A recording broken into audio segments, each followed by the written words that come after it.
இன்றே டவுன்லோட் செய்து உங்கள் ஃபேவரட் ஷோக்களை என்ஜாய் பண்ணுங்க. என்ன துப்பாக்கி முனையில மிரட்டிதான் நம்ம கல்யாணத்துக்கு சம்மதிக்க வச்சாங்க. அப்பெல்லாம் உன் மேல எவ்வளவு கோபம் இருந்துச்சு தெரியுமா?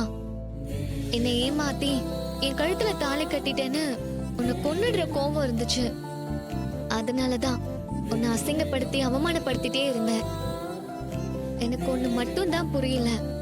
என்ன? நான் பண்ண டார்ச்சர் எல்லாம் பொறுத்துக்கிட்டு உன்னால எப்படி பொறுமையா அமைதியா இருக்க முடிஞ்சது?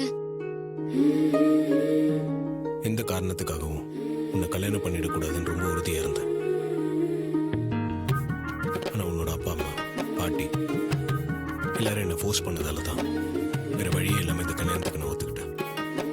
ஆனா கல்யாணம் ஆன பிறகு கட்டின பொண்டாட்டிக்கு ஒரு நல்ல புருஷனா அவன் மனசு கோணாம நடந்துக்கணும்.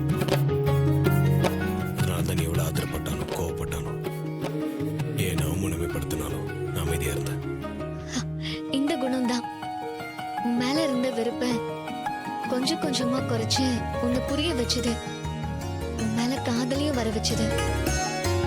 இன்னைக்கு நீ இல்லாம வாழ முடியாதுங்கிற ஒரு மனநிலைக்கு நான் வந்துட்டேன். இப்போ ஒருத்தரை நல்லா புரிஞ்சுக்கிட்டு சேர்ந்து வாழணும்னு நினைக்கிறப்போ எங்க அம்மா நம்மள பிரிக்க பாக்குறாங்க. அதான் என்னால தாங்கிக்க முடியல. இது எல்லாத்தையும் கொஞ்சம் நல்லா சரி பண்ணிடலாம். நீ கவலைப்படாத. இனிமே நம்மளை யாரும் பிரிக்க முடியாது. நம்ம சந்தோஷமா இருக்கிறதுக்கு நிறைய காரணங்கள் இருக்கு. ஆமா, இன்னைக்கு ஒவ்வொரு நிமிஷத்தையும் என்ஜாய் பண்ணுவோம். கசப்பான விஷயங்களை நினைச்சு டயத்தை வீண் பண்ண வேண்டாம்.